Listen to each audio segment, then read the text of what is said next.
Hola familia de Venganza Final. Antes de empezar, si esta historia te llega al corazón, déjame un like y cuéntame en los comentarios desde qué país me estás viendo. Lo que voy a contarles hoy cambió mi vida para siempre y necesito que sepan que no están solos si han vivido algo similar. Me llamo Diana, tengo 45 años y hasta hace 6 meses creía que tenía la vida resuelta. Una carrera exitosa como directora de operaciones en una empresa de tecnología, un matrimonio que pensaba sólido y la aprobación de una familia que, según yo, me había aceptado desde el primer día. Qué equivocada estaba. Todo comenzó a desmoronarse un martes por la tarde, en la sala de juntas del piso 15. Recuerdo cada detalle de ese momento como si hubiera sido esta mañana. El olor a café recién hecho mezclado con el aroma de los muebles de cuero italiano, la luz del atardecer entrando por los ventanales que daban hacia el centro financiero de la ciudad, el zumbido apenas perceptible del aire acondicionado y las miradas, Dios, las miradas de todos mis compañeros cuando mi suegro, Gabriel Solís, el fundador y CEO de la compañía, se puso de pie y señaló hacia la puerta. Diana, dijo con esa voz grave que siempre había usado para intimidar. Recoge tus cosas. Estás despedida. Efectivo inmediato. El silencio que siguió fue tan denso que podía cortarse con un cuchillo. 23 personas en esa sala. 23 pares de ojos clavados en mí.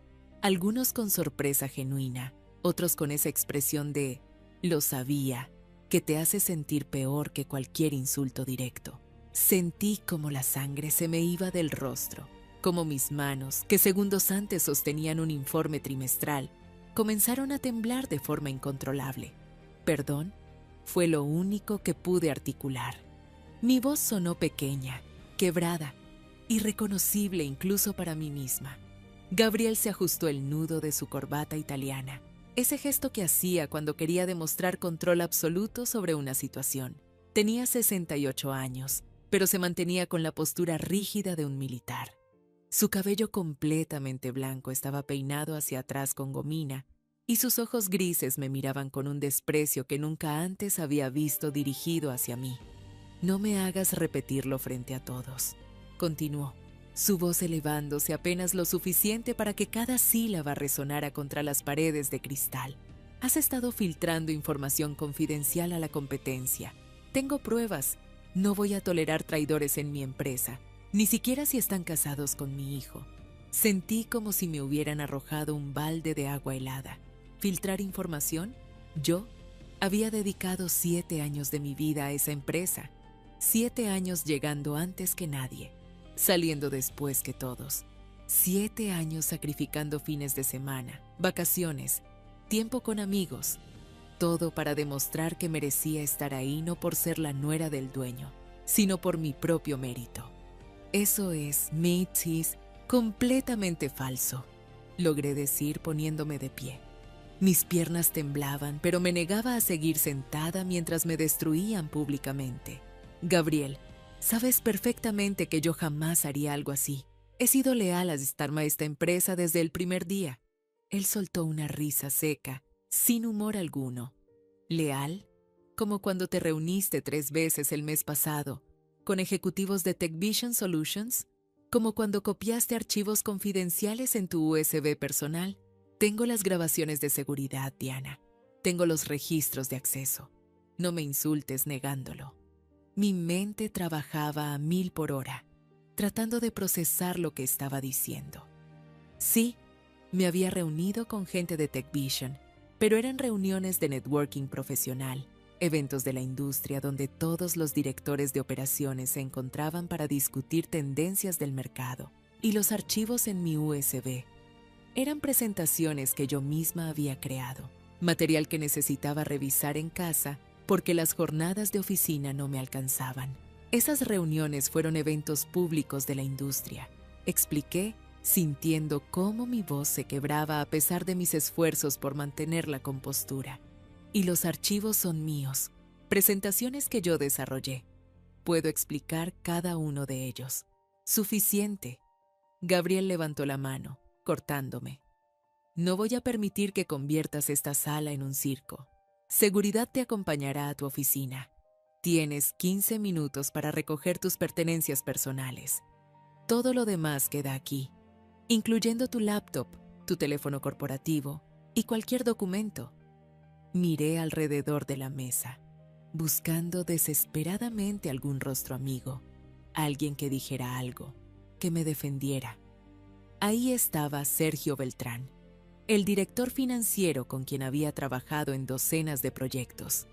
Desvió la mirada.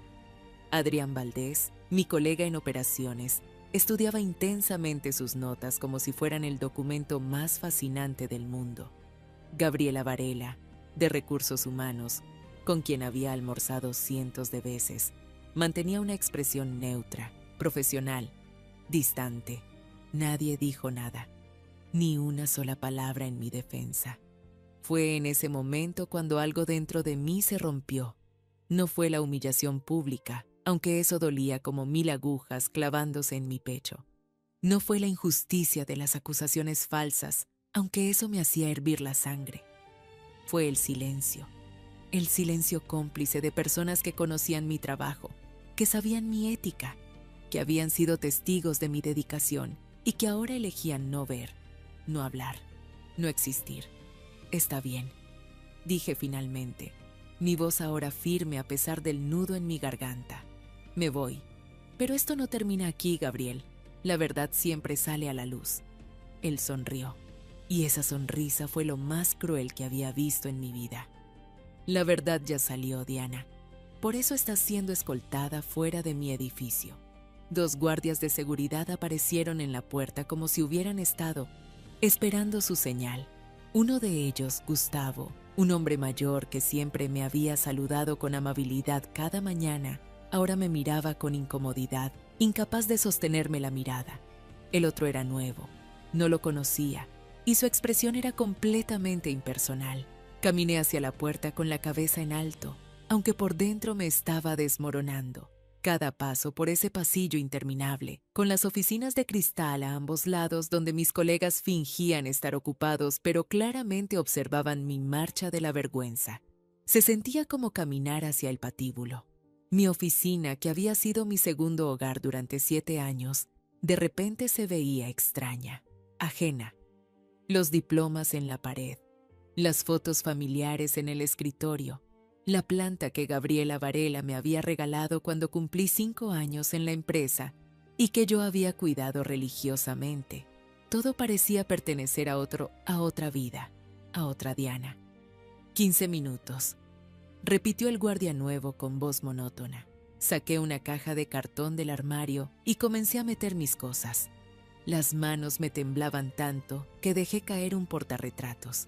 El vidrio se quebró y la imagen de mi boda con Gustavo Arias quedó atravesada por una grieta que dividía nuestras caras sonrientes en 2 mitades. ¡Qué metáfora tan perfecta!, pensé con amargura. Gustavo, mi esposo de 12 años, el hijo de Gabriel Solís, el hombre que me había prometido amor eterno, que me había jurado que siempre estaría de mi lado, que me había asegurado que su familia me adoraba tanto como él. ¿Dónde estaba ahora? ¿Por qué no había estado en esa reunión? ¿Sabía lo que su padre planeaba hacer? Las preguntas se agolpaban en mi mente mientras metía mecánicamente objetos en la caja. Un suéter que guardaba en el cajón para los días fríos de oficina. Una taza que decía, la mejor directora del mundo, que mi equipo me había regalado el año anterior. Un cuaderno lleno de notas de proyectos que nunca llegaría a completar. «Tiempo», anunció el guardia. No había terminado. Aún quedaban cosas en los cajones, archivos personales, recuerdos de 7 años de mi vida profesional. Pero no importaba, nada importaba ya. Me escoltaron hasta el elevador. Las puertas se cerraron y vi mi reflejo en el acero pulido. Una mujer de 45 años con el maquillaje corrido por las lágrimas que finalmente había dejado caer. El cabello despeinado, la blusa arrugada de tanto apretar la caja contra mi pecho. No me reconocí. El viaje en elevador duró una eternidad.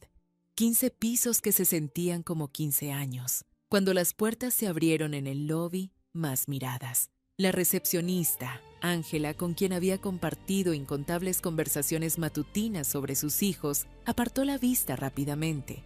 El equipo de limpieza, que normalmente me saludaba con alegría, de repente encontró algo urgente que limpiar en el otro extremo del vestíbulo. Salí del edificio hacia el sol abrasador de la tarde. El contraste entre el aire acondicionado de la oficina y el calor de afuera me golpeó como una bofetada física. Me quedé ahí parada en la acera, abrazando mi caja de pertenencias, sin saber qué hacer, a dónde ir, cómo procesar lo que acababa de suceder. Mi teléfono personal vibró en mi bolsillo. Era un mensaje de Gustavo. Ya me enteré. Voy en camino a casa. Necesitamos hablar.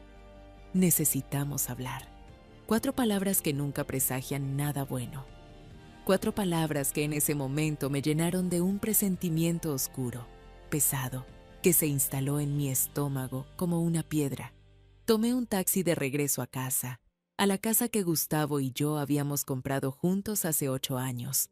Una hermosa residencia en una zona exclusiva, con jardín amplio y una fuente en el patio que yo había elegido personalmente. Nuestra casa, nuestro hogar, el lugar donde habíamos planeado envejecer juntos, donde habíamos hablado de tener hijos algún día, donde habíamos celebrado cada aniversario, cada logro, cada momento importante de nuestras vidas. El taxi se detuvo frente a la entrada. Pagué con manos temblorosas y caminé hacia la puerta principal. Antes de que pudiera sacar mis llaves, la puerta se abrió. Gustavo estaba ahí, y la expresión en su rostro me dijo todo lo que necesitaba saber. No estaba sorprendido. No estaba indignado por lo que su padre me había hecho. No estaba preocupado por mí. Estaba aliviado. «Diana», dijo, y había algo en su tono, algo frío y distante que nunca antes había escuchado. «Entra. Tenemos mucho de qué hablar». ¿Has tenido alguna vez ese momento en el que sabes, con cada fibra de tu ser, que tu vida está a punto de cambiar para siempre? Ese instante en el que puedes sentir el peso del destino presionando sobre tus hombros. Ese fue mi momento. Ahí, en el umbral de mi propia casa, sosteniendo una caja de cartón con los restos de mi carrera destruida, mirándolas a los ojos del hombre que había sido mi compañero durante más de una década, supe que lo peor aún estaba por venir. Entré y la puerta se cerró detrás de mí con un clic que sonó definitivo, como el cierre de un capítulo, como el final de una era. La casa estaba extrañamente silenciosa. Normalmente, cuando ambos llegábamos del trabajo, poníamos música, preparábamos algo de beber, nos contábamos sobre nuestro día. Era nuestro ritual, nuestra forma de desconectar del mundo laboral y reconectarnos como pareja. Pero ese día no había música, no había copas de vino esperando, no había calidez. Dejé la caja en el suelo de la entrada y seguí a Gustavo hacia la sala.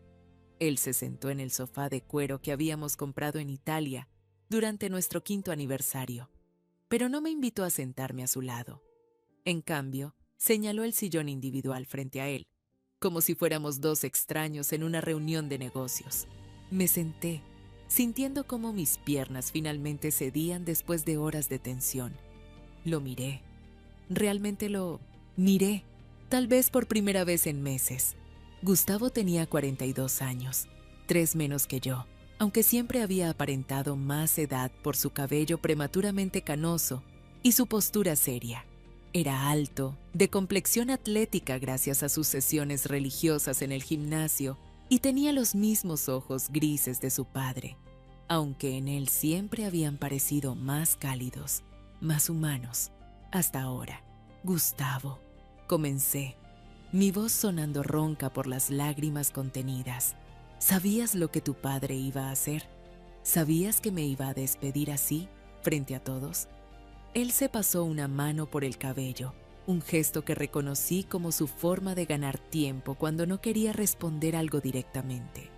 Lo había visto hacer ese mismo movimiento cientos de veces durante nuestro matrimonio, usualmente cuando le preguntaba sobre sus planes con su familia o sobre decisiones importantes que afectaban nuestra vida juntos. No sabía exactamente cuándo, admitió finalmente sin mirarme a los ojos, pero sabía que iba a pasar. Sus palabras me golpearon con la fuerza de un tren de carga. «¿Qué?», logré susurrar. aunque parte de mí ya lo sabía. Ya lo había intuido desde el momento en que vi su rostro en la puerta. Diana, mi padre lleva meses investigándote, dijo Gustavo, y ahora sí me miraba. Pero sus ojos estaban vacíos, como si estuviera recitando un guión que había memorizado. Tiene evidencia de que has estado pasando información confidencial a la competencia. Yo vi los reportes, las reuniones, los archivos copiados, todo. Me puse de pie de un salto, la adrenalina finalmente superando el shock. Eso es mentira. Tú sabes que es mentira, Gustavo. Conoces mi ética de trabajo. Sabes que jamás haría algo así. Esas reuniones fueron eventos públicos de networking y los archivos son material que yo misma creé. ¿Cómo puedes estar ahí sentado, creyendo esas acusaciones sin siquiera preguntarme mi versión? Él permaneció sentado, imperturbable. Mi padre no haría algo así sin estar seguro, Diana. Él no arriesgaría la reputación de la empresa ni la nuestra como familia sin tener pruebas sólidas. ¿Pruebas sólidas? Repetí, sintiendo cómo la histeria comenzaba a trepar por mi garganta. ¿Qué pruebas, Gustavo? ¿Videos editados de seguridad? ¿Reportes manipulados? Tu padre me odia, siempre me ha odiado. Y tú lo sabes. Esto no es sobre información filtrada. Esto es sobre él finalmente encontrando una excusa para sacarme de su empresa y de su vida. Mi padre no te odia, dijo Gustavo, pero incluso él no sonaba convencido de sus propias palabras. ¿Ah, no? Me reí, una risa amarga que dolía al salir. Entonces, ¿por qué en 12 años de matrimonio nunca he sido suficiente para él? ¿Por qué cada logro mío en la empresa lo minimizaba? ¿Por qué en cada cena familiar me comparaba con su hija Silvia, recordándome que ella sí había estudiado en las universidades correctas, que ella sí venía de la familia correcta? Gustavo se puso de pie ahora, y por primera vez vi algo de emoción en su rostro. Pero no era la indignación que yo esperaba. No era la defensa de su esposa que yo necesitaba. Era frustración. Frustración conmigo. Siempre tan dramática, Diana, dijo, y esas palabras me cortaron más profundo que cualquier acusación de su padre. Siempre victimizándote, siempre pensando que el mundo está en tu contra. ¿Sabes qué? Tal vez mi padre tenía razón sobre ti desde el principio. El tiempo se detuvo. El aire se volvió denso, irrespirable. ¿Qué acabas de decir? Gustavo se acercó a mí y vi en sus ojos algo que me heló la sangre. No era enojo, no era dolor, era desprecio, puro y simple desprecio. Mi padre me advirtió cuando empezamos a salir, continuó, su voz ahora más firme, más segura. Me dijo que eras demasiado ambiciosa, que solo estabas conmigo por el apellido Solís, por las conexiones, por el dinero. Yo lo defendí, Diana. Te defendí durante años. Pero tal vez, solo tal vez, él tenía razón. Sentí como si me hubieran arrancado el corazón del pecho. ¿Cómo puedes decir eso? Yo te amaba, Gustavo. Te amaba antes de saber quién era tu familia. Nos conocimos en la universidad, cuando ambos éramos estudiantes sin un peso. Construimos nuestra relación antes de que yo siquiera supiera que tu padre era Gabriel Solís. ¿De verdad?, preguntó él arqueando una ceja. ¿O simplemente eres muy buena actriz? Porque mirando hacia atrás, cada decisión que tomaste, cada movimiento que hiciste, todo parece perfectamente calculado para llegar exactamente donde llegaste. Las lágrimas finalmente comenzaron a rodar por mis mejillas, pero ya no eran lágrimas de tristeza, eran lágrimas de rabia, de incredulidad, de dolor tan profundo que no tenía nombre. No puedo creer que estés diciendo esto, susurré. 12 años, Gustavo. 12 años de mi vida. 12 años sacrificando tiempo con mi propia familia para asistir a las cenas interminables de los Solís. 12 años soportando los comentarios pasivo-agresivos de tu madre sobre mi ropa, mi peinado, mis modales. 12 años tratando de ser suficiente para una familia que nunca me aceptó. Y ahora me dices que todo fue calculado, que todo fue una actuación. Si hasta aquí ya sientes que esta historia te recuerda algo que viviste, escríbeme en los comentarios. No estás sola en esto. Gustavo se alejó de mí, caminando hacia el bar que teníamos en la esquina de la sala. Se sirvió un whisky, sin ofrecerme nada, y tomó un largo trago antes de hablar nuevamente. «Mira, Diana», dijo finalmente, su voz ahora más calmada, casi profesional. «No tiene sentido seguir con esto. Claramente esto no está funcionando. Llevamos meses distanciados. Tú lo sabes tanto como yo». «¿Distanciados?», repetí, sintiendo cómo el mundo se inclinaba bajo mis pies. «Gustavo, hemos estado ocupados con el trabajo, pero eso no significa que estemos distanciados. Yo creí que estábamos bien». Él soltó una risa corta, sin humor. «¿Bien?» «Diana, hace 6 meses que no tenemos una conversación real. Hace 4 meses que dormimos en la misma cama, pero podríamos estar en planetas diferentes. ¿Cuándo fue la última vez que realmente nos conectamos, que hablamos de algo más que logística diaria?» Sus palabras me golpearon porque, en el fondo, tenían algo de verdad. Habíamos estado distantes, pero yo había asumido que era temporal, que era el estrés del trabajo, que era una fase que todas las parejas atraviesan.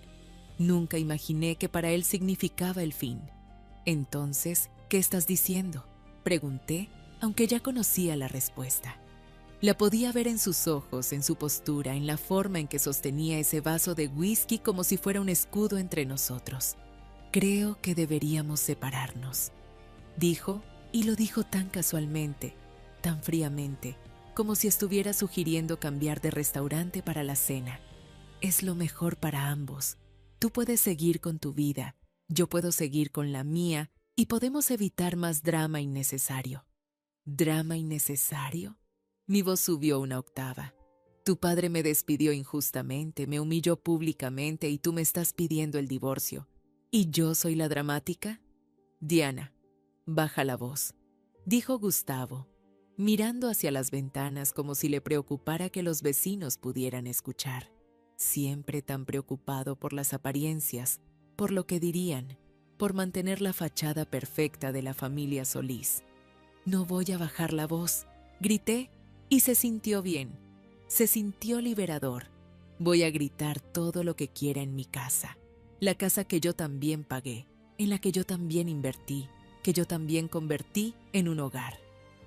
«Técnicamente», dijo Gustavo, y el tono que usó me hizo saber que lo que venía sería devastador. «La casa está a mi nombre. El pago inicial vino de mi fondo fiduciario. Tú contribuiste con los pagos mensuales, sí, pero legalmente, esta es mi propiedad». Me quedé sin palabras, literalmente sin palabras. En todos nuestros años juntos, nunca habíamos hablado de tu casa o mi casa. Era nuestra casa, era nuestro hogar.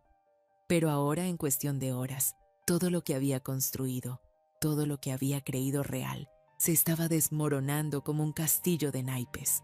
«No puedo creer que estés haciendo esto», logré decir finalmente, mi voz apenas un susurro.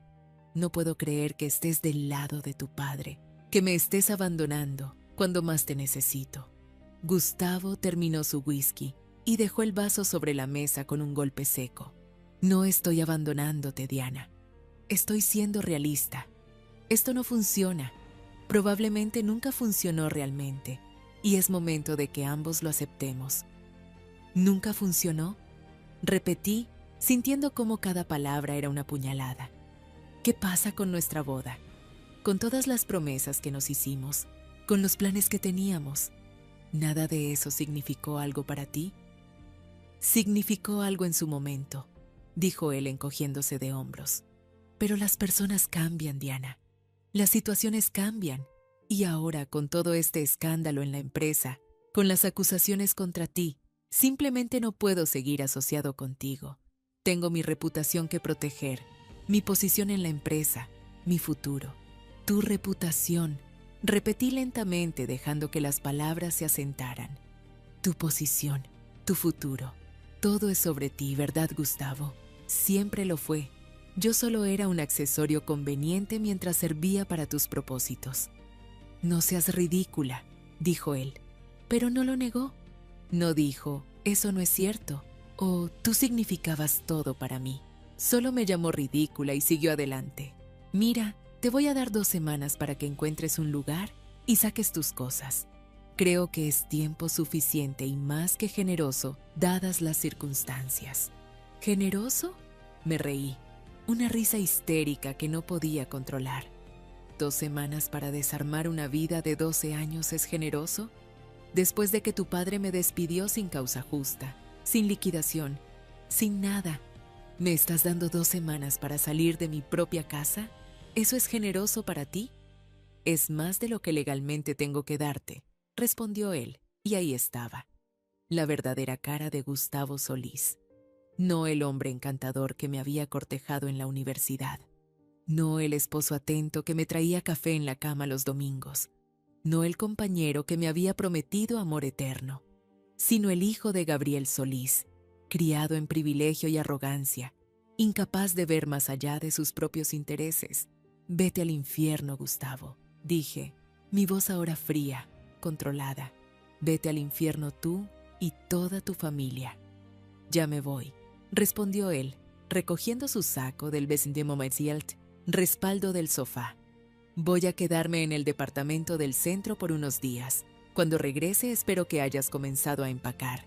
Mi abogado te contactará con los papeles del divorcio. Y así, sin más, sin una disculpa, sin un atisbo de remordimiento, Gustavo salió de la sala, cruzó el pasillo y salió por la puerta principal. Escuché el sonido de su auto arrancando, alejándose, llevándose con él los últimos vestigios de la vida que yo había conocido. Me quedé ahí, de pie en medio de la sala, rodeada de muebles que habíamos elegido juntos, de fotografías que documentaban una felicidad que ahora parecía completamente falsa, de recuerdos que se sentían como mentiras. El silencio de la casa era ensordecedor. Mis piernas finalmente cedieron y caí de rodillas sobre la alfombra persa que habíamos comprado en Marruecos durante nuestra luna de miel. Recordaba ese viaje con tanta claridad. Gustavo, negociando con el vendedor, mientras yo me reía de su español con acento árabe. Los dos explorando los zocos de Marrakech, perdidos pero felices. Las noches en nuestro riad, planeando nuestro futuro, soñando con todo lo que construiríamos juntos. Todo mentiras, todo ilusiones, todo polvo. Lloré. Lloré como no había llorado desde que era niña. Lloré por la carrera que había perdido, por el matrimonio que se había desmoronado, por la familia que nunca me había aceptado realmente. Lloré por la Diana que había sido esa mañana, ingenua y confiada, creyendo que tenía su vida bajo control. Lloré por todos los años desperdiciados tratando de ser suficiente para gente que nunca me valoraría. No sé cuánto tiempo pasé ahí, en el suelo, llorando hasta que no quedaron más lágrimas. El sol se había puesto completamente y la sala estaba sumida en sombras. Mi teléfono había vibrado docenas de veces, pero no tenía energía para revisarlo. No tenía energía para nada. Eventualmente me arrastré hasta el sofá y me acurruqué ahí, abrazando un cojín como si fuera un salvavidas. La casa, que siempre había sido mi refugio, ahora se sentía hostil, ajena. Cada objeto me recordaba lo que había perdido. Cada rincón guardaba memorias que ahora dolían en lugar de consolar. Fue entonces, en la oscuridad total de esa noche, cuando algo dentro de mí cambió. La tristeza comenzó a transformarse en algo diferente, algo más duro, más filoso.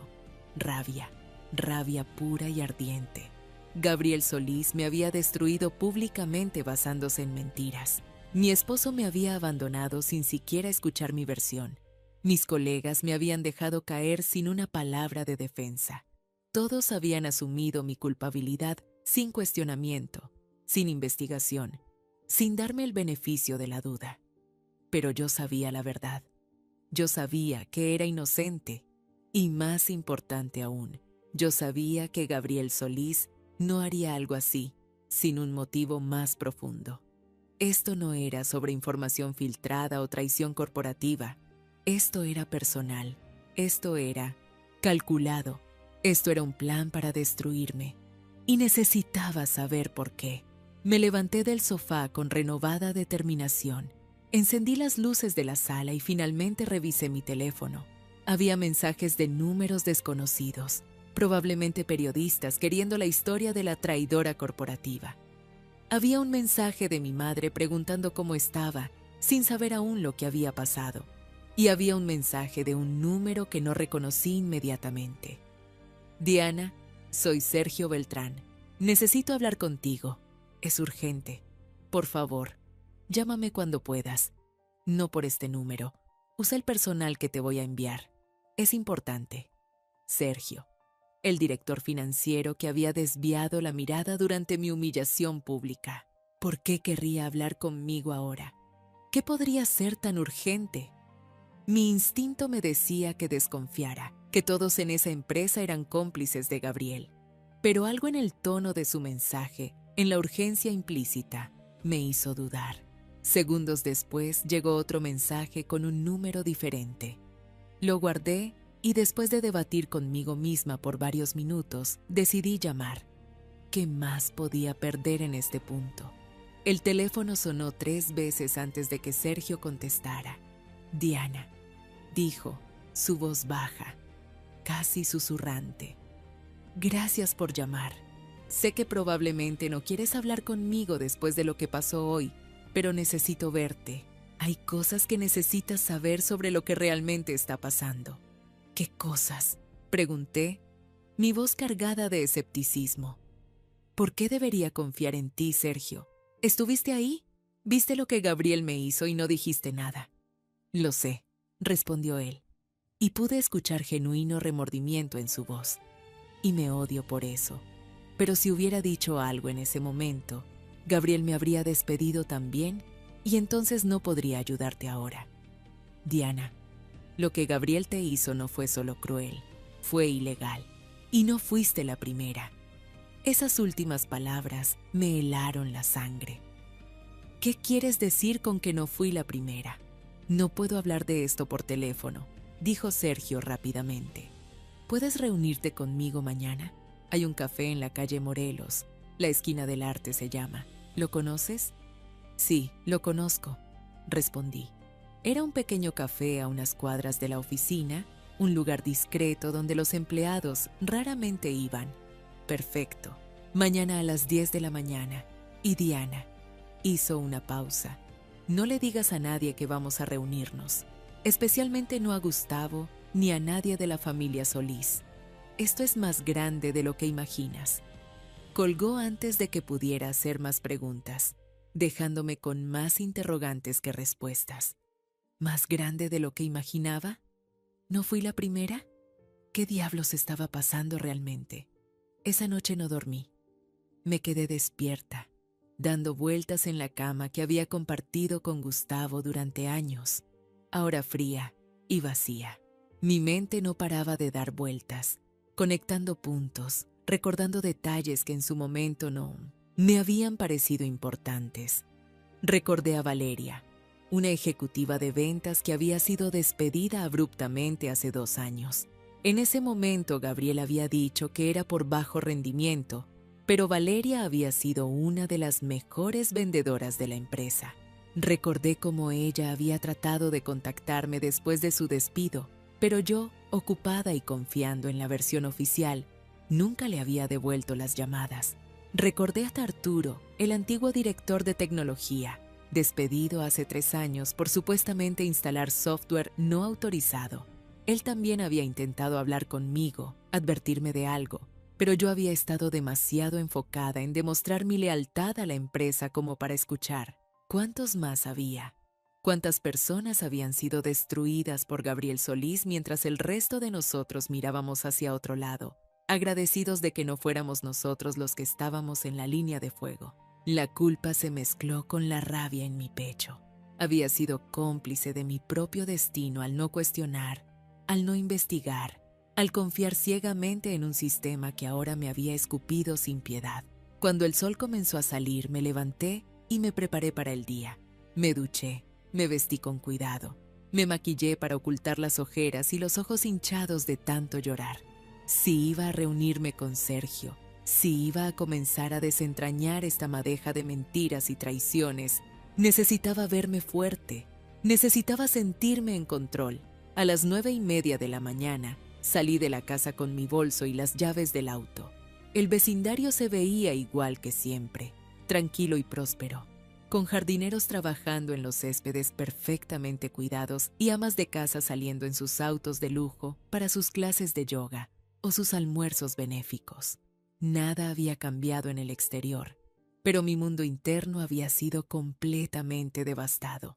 El café La Esquina del Arte era exactamente como lo recordaba, pequeño, acogedor, con paredes cubiertas de arte local y el aroma de café recién molido llenando el aire. Llegué 15 minutos antes de la hora acordada y pedí un café americano que sabía que no podría tomar. Mi estómago estaba hecho un nudo de ansiedad.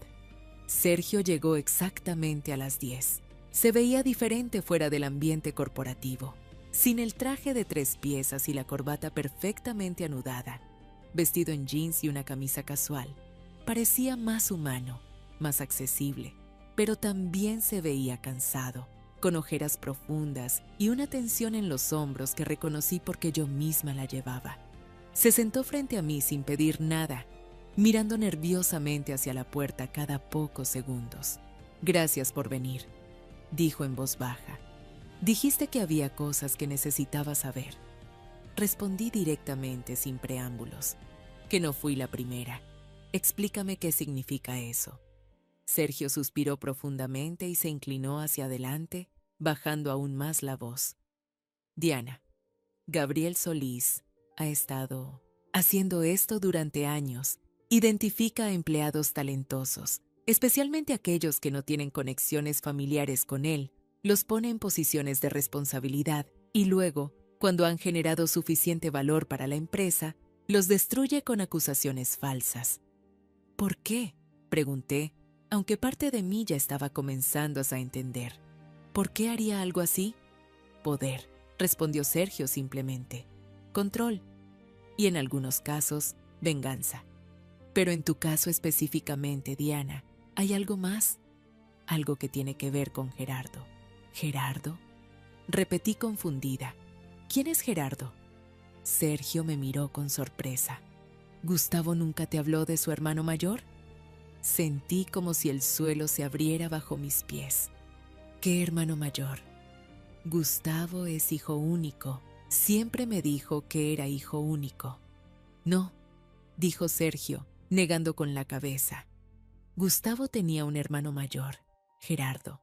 Murió hace 15 años en un accidente automovilístico. Pero antes de morir, Gerardo estaba casado, con una mujer que, según dicen todos los que la conocieron, se parecía mucho a ti. El mundo comenzó a girar a mi alrededor». «¿Qué estás diciendo?». «Estoy diciendo que Gabriel nunca superó la muerte de su hijo mayor. Gerardo era su favorito, el heredero designado, el hijo perfecto. Y cuando murió, algo en Gabriel se rompió. Su esposa, la mujer con la que Gerardo estaba casado, desapareció poco después del funeral. Nadie sabe qué pasó con ella, pero hay rumores. Rumores oscuros sobre cómo Gabriel la culpó por la muerte de su hijo, sobre cómo la destruyó sistemáticamente hasta que no tuvo más opción que huir. ¿Y tú crees que...?». No pude terminar la frase. «Creo que cuando Gustavo te trajo a casa por primera vez, Gabriel vio a esa mujer», dijo Sergio. «Creo que todo esto, la forma en que te trató durante años, la forma en que finalmente te destruyó, es su forma retorcida de castigar a alguien que ya no está. Estás pagando por los pecados de otra persona, Diana». Las piezas comenzaron a encajar. Los comentarios constantes de Gabriel sobre mi apariencia, siempre comparándome con alguien que nunca nombraba. La forma en que me miraba a veces, con un odio tan puro que me hacía temblar. Las referencias crípticas a errores del pasado que nunca entendí. Todo tenía sentido ahora de la manera más retorcida posible. «¿Por qué Gustavo nunca me dijo nada?», pregunté, mi voz quebrándose. «¿Por qué nunca mencionó a su hermano, a su cuñada?». «Porque Gustavo es un cobarde», respondió Sergio con amargura. porque siempre ha vivido bajo la sombra de su hermano muerto, tratando desesperadamente de ganarse la aprobación de su padre. Y si eso significaba sacrificarte a ti, bueno, ese era un precio que estaba dispuesto a pagar. Sentí náuseas. Todo, absolutamente todo, había sido una mentira. Mi matrimonio, mi carrera, mi lugar en esa familia. Había sido un peón en un juego retorcido de dolor y venganza, que ni siquiera sabía que se estaba jugando. Hay más, continuó Sergio, sacando un sobre de su mochila. He estado recopilando evidencia durante meses. Documentos que muestran cómo Gabriel ha manipulado los registros de seguridad, cómo ha fabricado evidencia contra ti y contra otros empleados en el pasado. Tengo testimonios de personas que él destruyó, correos electrónicos que prueban que todo fue planeado con anticipación. Tomé el sobre con manos temblorosas. ¿Por qué estás haciendo esto? ¿Por qué me estás ayudando? Porque yo también tuve un hermano, dijo Sergio, y por primera vez vi lágrimas en sus ojos. Trabajaba en la empresa hace 5 años. Gabriel lo destruyó con acusaciones falsas de acoso sexual. Mi hermano era gay, Diana, felizmente casado con su esposo, sin ningún interés en las mujeres que Gabriel afirmaba que había acosado. Pero nadie le creyó. Perdió su trabajo, su reputación, su vida. Se suicidó 6 meses después. Dios mío, susurré sintiendo el peso de su dolor. He estado esperando el momento correcto para actuar, continuó Sergio, recopilando evidencia, esperando que Gabriel cometiera un error lo suficientemente grande. Y lo que te hizo ayer, Diana, esa fue su arrogancia finalmente superando su cautela. Te despidió públicamente sin seguir ningún protocolo legal, sin documentación adecuada. Te destruyó frente a testigos. Y eso es algo que podemos usar. ¿Cómo? Pregunté, mi mente ya comenzando a trabajar, a planear, a ver posibilidades donde antes solo había desesperación. Con un abogado laboralista bueno, puedes demandar por despido injustificado, explicó Sergio. Pero más importante aún, con la evidencia que tengo, podemos exponer todo el patrón de comportamiento de Gabriel. No solo lo que te hizo a ti, sino lo que les ha hecho a docenas de empleados durante años. Podemos destruir su reputación, su empresa, todo lo que él valora.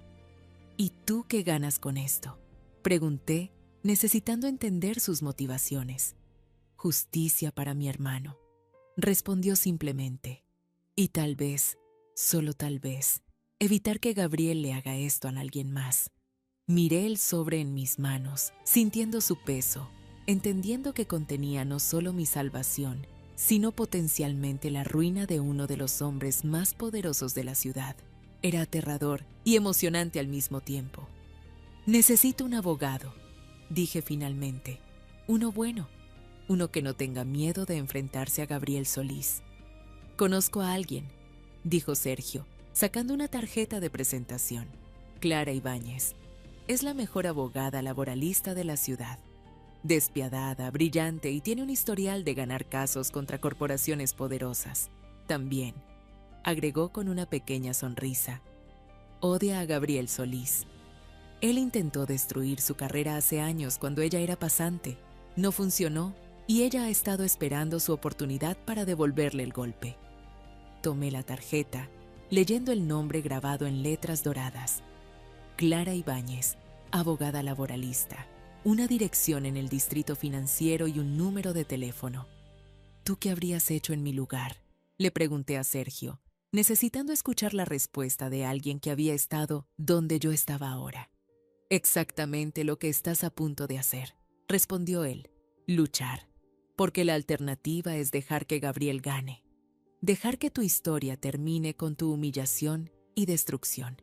Y ni tú ni yo merecemos eso. Ni mi hermano lo mereció. Ni ninguna de las otras víctimas de Gabriel lo mereció. Nos quedamos sentados en silencio por un momento, 2 sobrevivientes de la crueldad de un hombre poderoso, unidos por nuestro dolor y nuestra determinación de buscar justicia. «Hay algo más que necesitas saber», dijo Sergio finalmente. «Adrián Valdés, de Operaciones, también quiere hablar contigo. él tiene información sobre cómo Gabriel manipuló los Mace-Donitzer, registros de seguridad para fabricar la evidencia contra ti. Y Gabriela Varela, de Recursos Humanos. Ella está dispuesta a testificar que Gabriel la obligó a falsificar documentos relacionados con tu evaluación de desempeño. ¿Por qué ahora?, pregunté. ¿Por qué todos están dispuestos a hablar ahora? Porque lo que Gabriel te hizo ayer fue demasiado lejos, incluso para sus estándares, explicó Sergio. Fue tan flagrante, tan público, tan obviamente injusto que incluso las personas que habían estado dispuestas a mirar hacia otro lado ya no pueden ignorarlo. Y porque tú, Diana, tienes algo que las víctimas anteriores no tenían. ¿Qué? Estuviste casada con su hijo, conoces los secretos de la familia, tienes acceso a información que nadie más tiene. Y eso te hace peligrosa para Gabriel de una manera que él no anticipó. Tenía razón. En 12 años de matrimonio, había escuchado conversaciones, había visto documentos, había estado presente en cenas familiares donde se discutían asuntos confidenciales. Nunca había prestado mucha atención porque confiaba en Gustavo, porque me sentía parte de la familia. Pero ahora, con esta nueva perspectiva, todos esos recuerdos tomaban un nuevo significado. Voy a necesitar tiempo para procesar todo esto, dije, guardando el sobre en mi bolso. Y voy a necesitar llamar a esta abogada. Hazlo hoy, urgió Sergio. Cuanto más tiempo pase, más oportunidad tiene Gabriel de cubrir sus huellas. Ya debe estar trabajando en controlar el daño, en asegurarse de que su versión de los eventos sea la única que la gente escuche. Nos despedimos en la puerta del café. Sergio se fue en una dirección, mirando constantemente por encima del hombro como si temiera ser seguido. Yo me fui en la otra, con el sobre de evidencia apretado contra mi pecho como si fuera el tesoro más valioso del mundo. Que, en cierto sentido, lo era. Era mi oportunidad de redención, de justicia, de venganza. Conduje de regreso a la casa, pero esta vez no sentí el peso de la desesperación que había sentido el día anterior. En su lugar, había una determinación fría y calculada. Gabriel Solís había cometido un error al subestimarme. Había asumido que yo me desmoronaría, que aceptaría mi destino en silencio, que desaparecería como todas sus víctimas anteriores. Pero yo no era como las demás. Yo tenía recursos, tenía información y ahora tenía aliados. Y más importante aún, tenía nada que perder. Cuando llegué a casa, lo primero que hice fue llamar a Clara Ibáñez. Su secretaria contestó después del segundo timbre. Oficina de Clara Ibáñez. ¿En qué puedo ayudarle? Mi nombre es Diana, dije, mi voz firme. Sergio Beltrán me dio el número de la abogada Ibáñez. Necesito representación legal para un caso de despido injustificado contra Gabriel Solís y su empresa. Hubo una pausa del otro lado de la línea y luego, un momento, por favor. La espera fue breve. Una voz de mujer, fuerte y segura, tomó la línea. Diana, soy Clara Ibáñez. Sergio me llamó esta mañana y me contó sobre su situación. ¿Puede venir a mi oficina esta tarde a las 3? Sí, respondí sin dudar. Perfecto. Traiga todo lo que tenga. Contratos, correos electrónicos, cualquier documentación relacionada con su empleo y su despido. Y Diana. Su voz se suavizó ligeramente. Sé que esto es difícil, pero necesito que sepa que Gabriel Solís no es invencible. Tiene enemigos, tiene secretos y tiene un historial de comportamiento que podemos exponer. ¿Está preparada para una batalla larga y difícil? Más que preparada, respondí. Estoy lista para la guerra. Clara se rió. Un sonido que era mitad admiración, mitad anticipación. Entonces nos vamos a llevar muy bien. ¿La veo a las 3? Colgué y miré alrededor de la sala. La casa que había compartido con Gustavo, que había considerado mi hogar, ahora se sentía como un campo de batalla. Cada objeto, cada mueble, cada fotografía era evidencia de una vida que había sido construida sobre mentiras y manipulación. Pero ya no era una víctima pasiva. Ya no era la mujer que había sido humillada en esa sala de juntas. Era una guerrera y estaba lista para luchar. Pasé las siguientes horas reuniendo documentación, contratos de empleo, evaluaciones de desempeño, correos electrónicos, todo lo que pudiera ser relevante para mi caso. También comencé a hacer una lista de todos los eventos familiares a los que había asistido, todas las conversaciones que había escuchado, todos los secretos que conocía sobre la familia Solís. Si Gabriel quería guerra, iba a tener guerra, y yo iba a asegurarme de que cuando todo terminara, él lamentaría el día en que decidió destruirme. A las 2:30, salí hacia la oficina de Clara Ibáñez con una caja llena de documentos y una determinación de hierro. El edificio donde estaba su oficina era impresionante, todo vidrio y acero, ubicado en el corazón del distrito financiero. Su oficina estaba en el piso 20, con vistas panorámicas de la ciudad. Clara Ibáñez era exactamente como la había imaginado. Una mujer de unos 50 años, cabello negro corto perfectamente peinado, traje sastre impecable y ojos que parecían capaces de ver directamente a través de cualquier mentira. Me recibió con un apretón de manos firme y me guió hacia su oficina privada. «Siéntese, Diana», dijo, señalando una silla frente a su escritorio. «Cuénteme todo, desde el principio, sin omitir ningún detalle». Y eso hice. Durante las siguientes 2 horas, le conté todo. Mi historia con Gustavo, mi carrera en la empresa, mi relación con Gabriel y la familia Solís, el despido público, la conversación con Gustavo, mi reunión con Sergio y todo lo que había descubierto sobre el hermano muerto y el patrón de comportamiento de Gabriel. Clara escuchó en silencio, tomando notas ocasionales, su expresión volviéndose cada vez más seria a medida que mi historia avanzaba. Cuando terminé, se reclinó en su silla y me miró con una mezcla de admiración y determinación. «Diana», dijo finalmente, «lo que Gabriel Solís le hizo no solo fue cruel, fue ilegal en múltiples niveles. Despido sin causa justa, difamación, posible acoso laboral. Y si podemos probar que fabricó evidencia contra usted, eso es fraude. Tenemos un caso sólido». «¿Pero?», pregunté, porque podía escuchar el pero implícito en su tono. «Pero Gabriel Solís es un hombre extremadamente poderoso con recursos prácticamente ilimitados. Va a contratar al mejor equipo legal que el dinero pueda comprar. Va a intentar intimidarnos, va a intentar desacreditarnos, va a hacer todo lo posible para asegurarse de que esto nunca llegue a un tribunal. Y si llega, va a ser una batalla larga, pública y devastadora. No me importa», dije sin dudar. «Quiero justicia. Quiero que pague por lo que me hizo, por lo que les hizo a todos los demás». Clara sonrió, y era una sonrisa feroz, casi depredadora. «Entonces vamos a darle la pelea de su vida. Pero necesito que entienda algo, Diana. Una vez que iniciemos esto, no hay vuelta atrás. Su vida privada va a ser examinada públicamente. Van a atacar su carácter, su reputación, todo. ¿Está segura de que está lista para eso?». Pensé en mi hermano muerto de Sergio, en todas las otras víctimas de Gabriel que habían sido silenciadas por el miedo. Pensé en la mujer que había sido la esposa de Gerardo, desaparecida y probablemente destruida.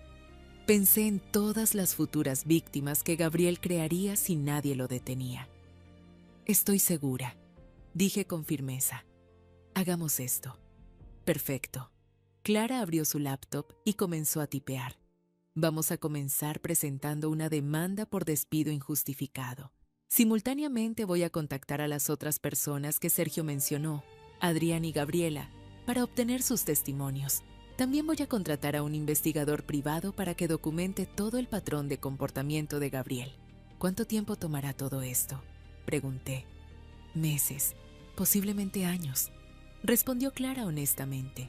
«Los casos laborales contra corporaciones grandes son notorios por alargarse, pero vamos a presionar para un acuerdo rápido. Una vez que Gabriel vea que tenemos evidencia sólida y testigos dispuestos a hablar, va a querer resolver esto fuera de los tribunales para evitar la publicidad negativa. No quiero un acuerdo», dije, sorprendiéndome a mí misma con la vehemencia de mi voz. «Quiero que esto sea público. Quiero que todos sepan lo que él hizo».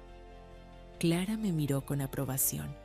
Entonces vamos a hacer exactamente eso. Pero Diana, necesito que esté preparada para el contraataque. Gabriel Bamouto va a venir por usted con todo lo que tiene. Va a intentar pintarla como una empleada descontenta, como una esposa vengativa, como una mentirosa buscando un pago. Va a ser brutal. Que venga, dije, sintiendo una calma extraña asentarse sobre mí. Ya no tengo nada que perder. Él ya me quitó todo. No todo, corrigió Clara. Aún tiene su verdad, su integridad, y ahora tiene un equipo dispuesto a luchar por usted. Eso es más de lo que Gabriel espera. Pasamos la siguiente hora discutiendo estrategia, revisando documentos y planeando nuestros próximos pasos. Para cuando salí de su oficina, ya oscurecía, pero me sentía más ligera de lo que me había sentido en días. Tenía un plan, tenía aliados, tenía una oportunidad. Conduje de regreso a casa, pero esta vez no me sentí abrumada por la tristeza. En su lugar había una determinación fría y calculada. Gabriel Solís había desatado una tormenta que no podía controlar. Cuando llegué a casa, encontré una nota de Gustavo, pegada en la puerta del refrigerador. Pasé a recoger algunas cosas. Recuerda, 2 semanas. Mi abogado te contactará pronto. Arrugué la nota y la tiré a la basura. Gustavo y su plazo de 2 semanas podían irse al infierno. No iba a ser intimidada, no iba a ser apresurada, y definitivamente no iba a hacer las cosas según su cronograma. Esa noche, por primera vez desde el despido, pude dormir. No fue un sueño profundo ni reparador, pero fue sueño. Y cuando desperté a la mañana siguiente, lo hice con un propósito renovado. Los siguientes días fueron un torbellino de actividad. Clara presentó la demanda por despido injustificado y la reacción fue inmediata.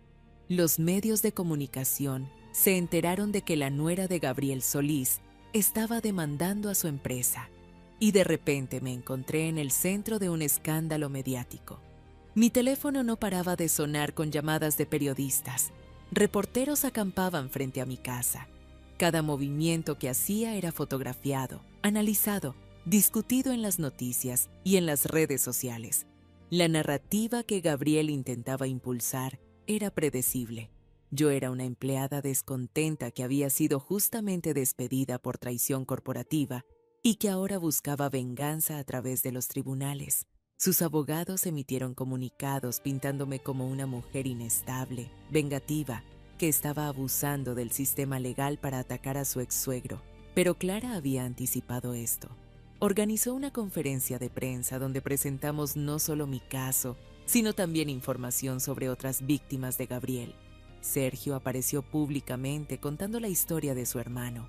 Adrián y Gabriela también dieron testimonios, describiendo cómo habían sido presionados para fabricar evidencia contra mí. La marea comenzó a cambiar. Las redes sociales se llenaron de personas compartiendo sus propias historias de abuso laboral. Antiguos empleados de la empresa de Gabriel comenzaron a salir de las sombras, contando sus experiencias. Lo que había comenzado como mi batalla personal se estaba convirtiendo en un movimiento más grande. Gabriel respondió como Clara había predicho, con fuerza brutal. Su equipo legal presentó contrademandas por difamación. Intentaron obtener órdenes de restricción. Presionaron a los medios para que dejaran de cubrir la historia. Pero era demasiado tarde. La caja de Pandora había sido abierta y no había forma de volver a cerrarla. 3 semanas después de mi despido, recibí una llamada inesperada. Era Silvia, la hija de Gabriel y hermana de Gustavo. Nunca habíamos sido cercanas.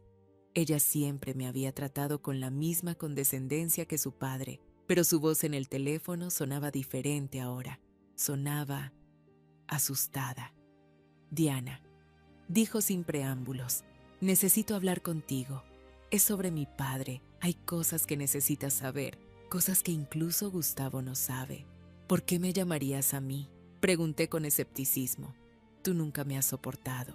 Porque lo que mi padre te hizo estuvo mal, respondió ella, su voz quebrándose. Y porque si no hablo ahora voy a ser cómplice de algo mucho peor. ¿Podemos reunirnos? Después de consultarlo con Clara, accedí a reunirme con Silvia en un lugar público. Nos encontramos en un parque, lejos de miradas curiosas, en un banco bajo un árbol grande que proporcionaba sombra del sol de mediodía. Silvia se veía diferente de la última vez que la había visto, más delgada, con ojeras profundas y una tensión en su postura que hablaba de noches sin dormir. Se sentó a mi lado sin mirarme directamente. «Gracias por venir», dijo finalmente. «Dijiste que había cosas que necesitaba saber», respondí, yendo directo al grano. No tenía tiempo ni energía para cortesías vacías. Silvia respiró profundamente. «¿Sergio te contó sobre Gerardo?» «Tu hermano mayor», confirmé, «y sobre su esposa». «Su nombre era Natalia», dijo Silvia, y fue la primera vez que alguien de la familia Solís mencionaba ese nombre en mi presencia. Natalia Fuentes era hermosa, inteligente, y Gerardo la amaba más que a nada en el mundo. Pero mi padre la odiaba desde el momento en que la conoció. ¿Por qué? Porque ella no era de nuestra clase social, explicó Silvia con amargura. Porque ella había crecido pobre, porque había trabajado para pagar su educación, porque era todo lo que mi padre despreciaba. Una mujer que no necesitaba su dinero o su aprobación, y Gerardo, siendo el rebelde que era, la amaba precisamente por esas razones. «¿Qué pasó?», pregunté, aunque parte de mí ya lo sabía. «El accidente no fue un accidente», dijo Silvia, y sus palabras cayeron como bombas. «Mi padre manipuló el auto de Gerardo. Contrató a alguien para sabotear los frenos. Quería asustar a Gerardo. Quería que tuviera un accidente menor que lo hiciera reconsiderar su relación con Natalia. Pero algo salió mal. El accidente fue peor de lo planeado. Gerardo murió. Me quedé sin aliento».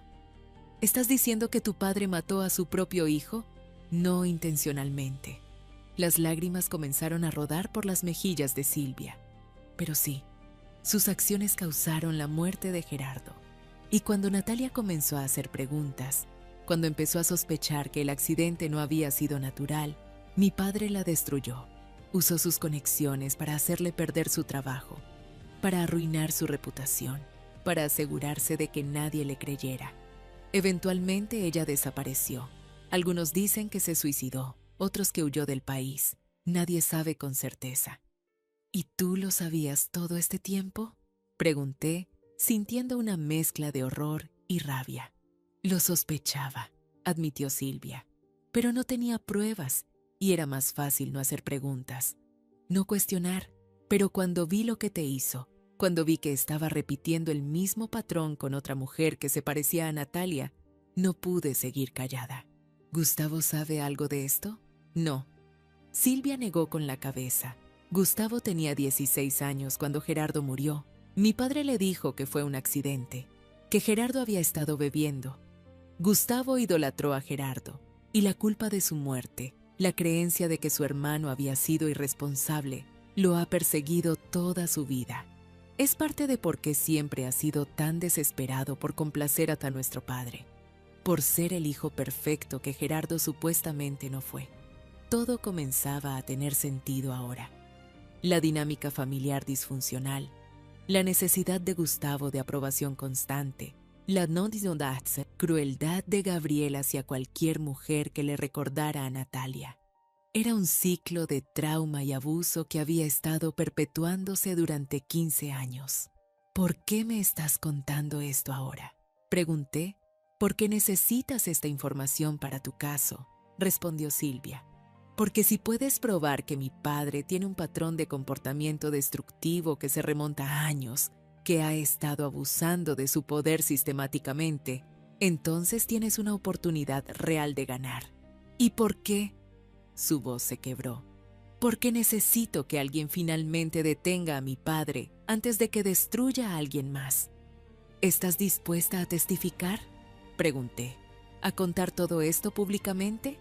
Silvia vaciló y pude ver el miedo en sus ojos. «Si lo hago, mi padre me desheredará. Me cortará completamente de la familia, de la empresa, de todo. Perderé mi estilo de vida, mis conexiones, todo lo que he conocido. Pero ganarás algo mucho más valioso», dije suavemente. «Tu alma, tu integridad».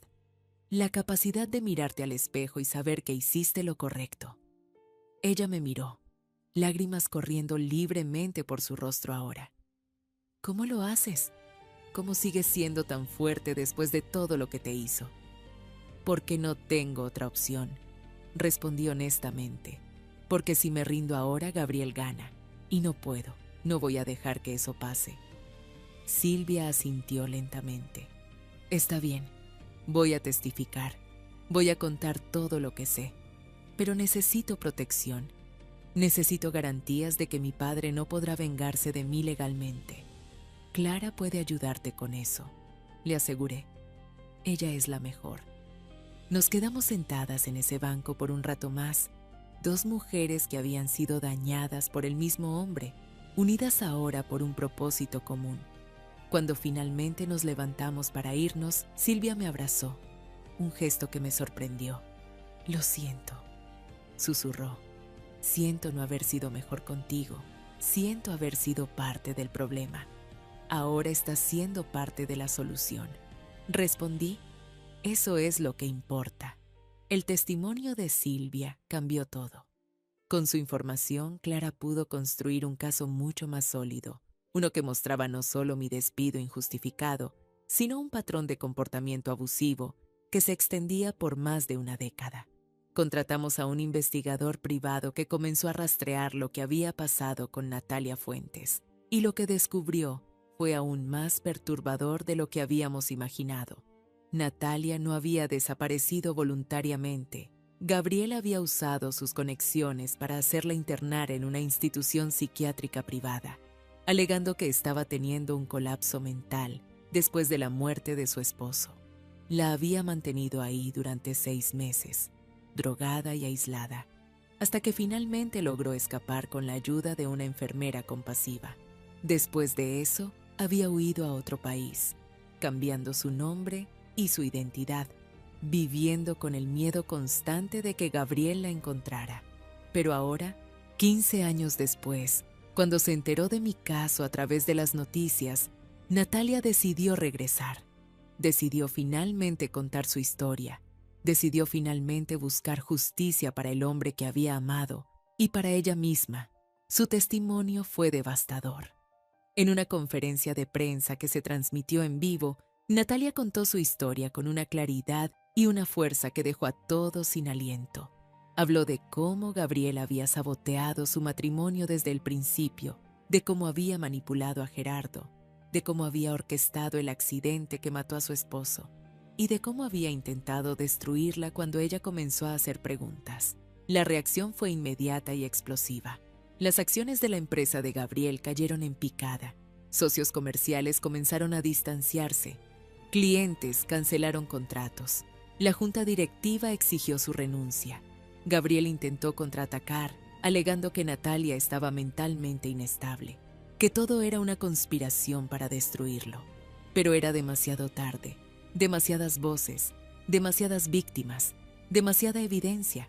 Su imperio estaba colapsando a su alrededor. Fue entonces cuando Gustavo finalmente me contactó.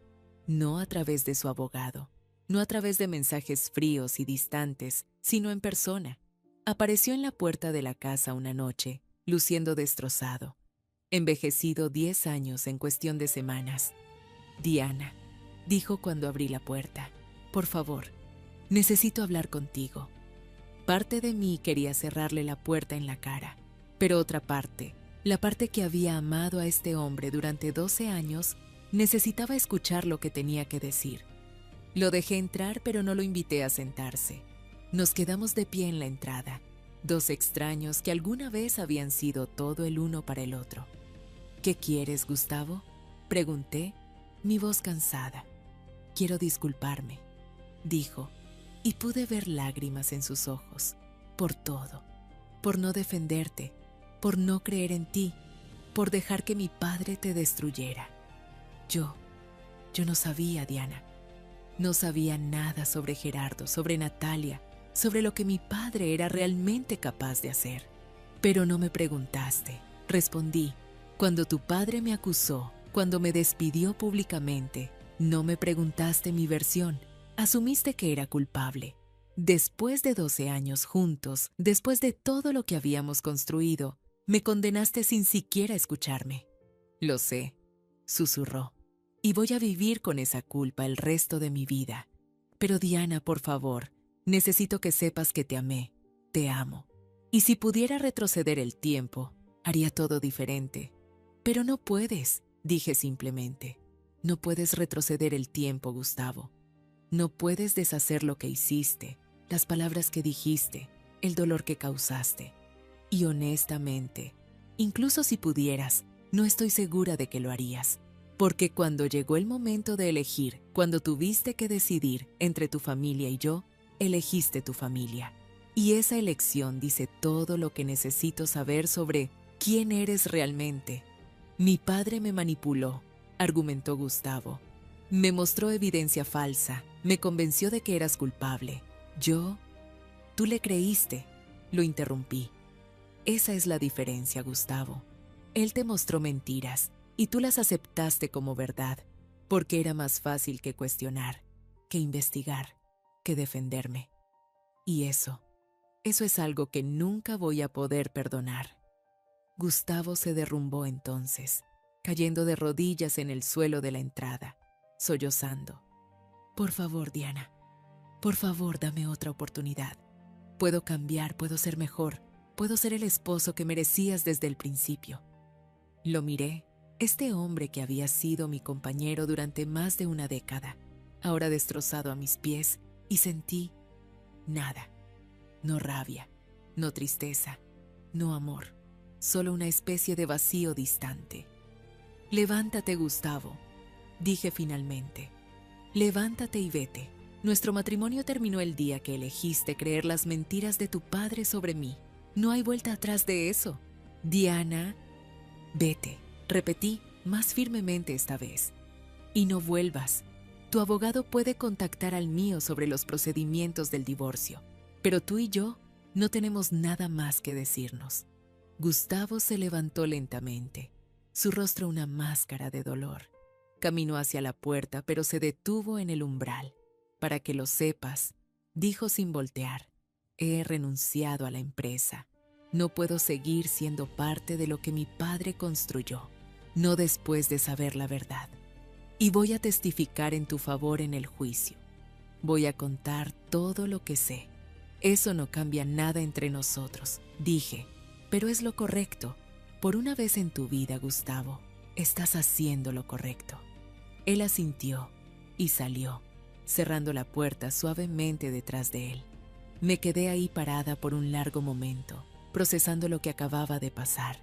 Parte de mí había esperado sentir algo, tristeza tal vez, o satisfacción por su dolor, pero solo sentía alivio de que finalmente había terminado, de que podía cerrar ese capítulo de mi vida y seguir adelante. El juicio comenzó 3 meses después. Fue exactamente tan brutal como Clara había predicho. Los abogados de Gabriel intentaron desacreditarme de todas las formas posibles. Presentaron evidencia de cada error que había cometido en mi carrera, cada decisión cuestionable, cada momento de debilidad. Intentaron pintarme como una mujer inestable, vengativa, obsesionada con destruir a la familia que la había acogido. Pero nosotros teníamos algo más poderoso, la verdad. Y testigo tras testigo, víctima tras víctima, esa verdad emergió. Sergio habló de su hermano. Adrián y Gabriela describieron cómo habían sido presionados para fabricar evidencia.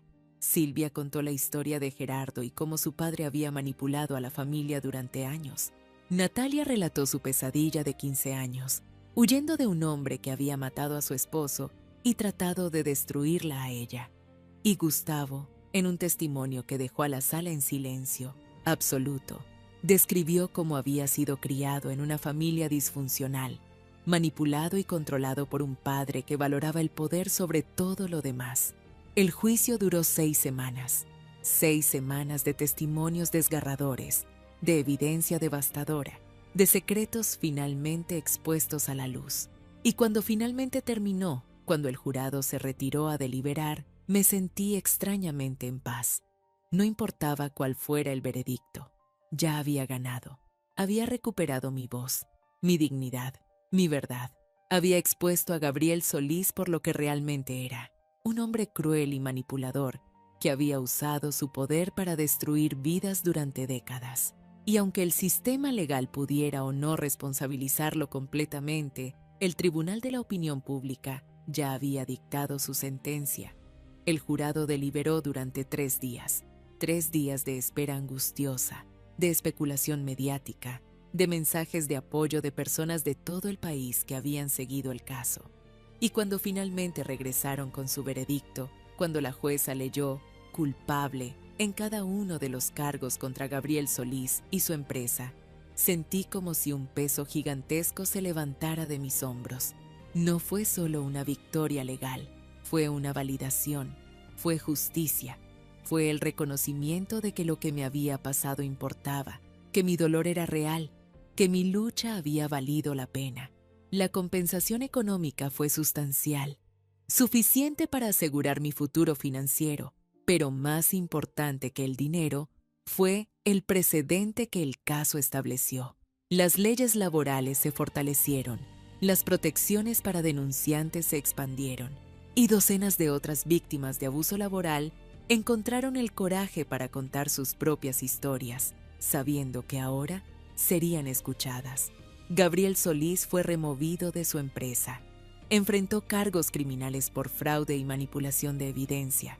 Su imperio se desmoronó, su reputación quedó en ruinas, su legado para siempre manchado por sus crímenes.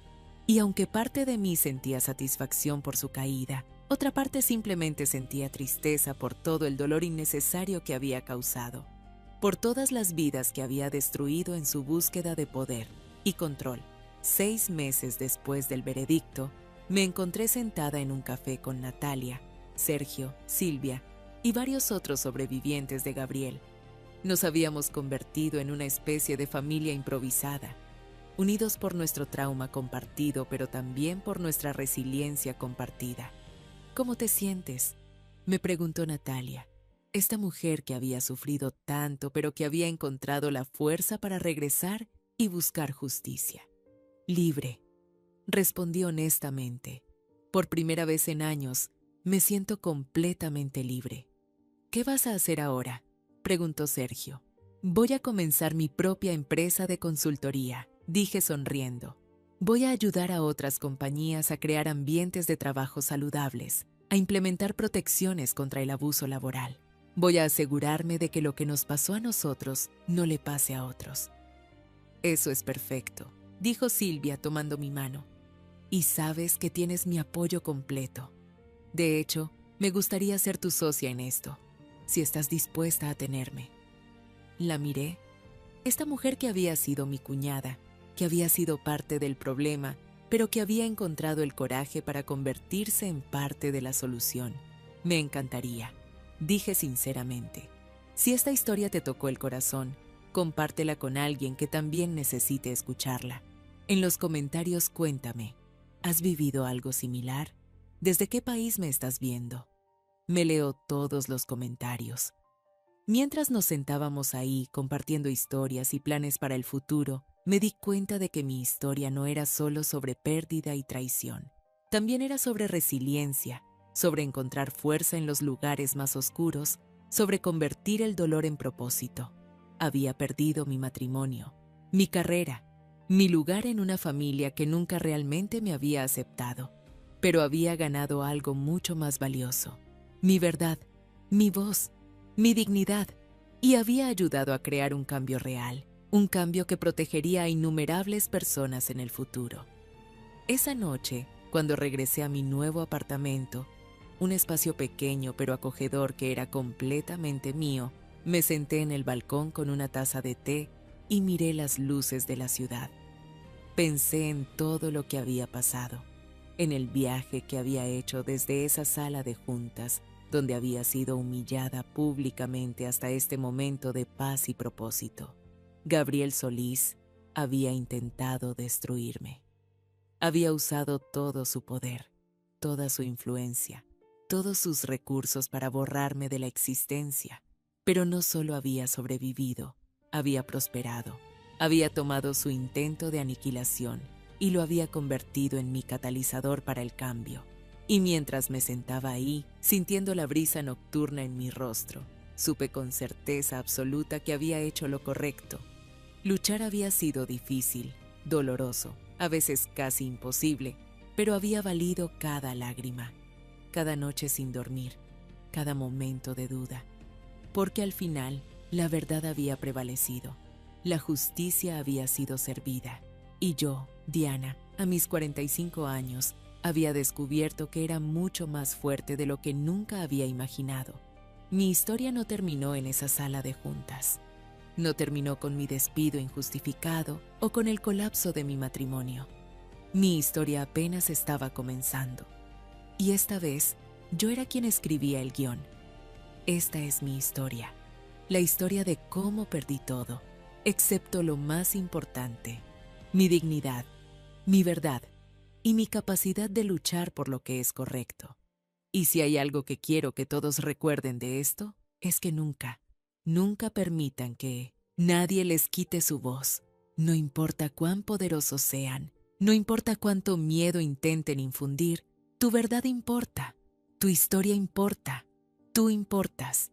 Y a veces, la venganza final no es sobre destruir a quien te lastimó, es sobre reconstruirte a ti mismo, más fuerte, más sabio, más completo que nunca.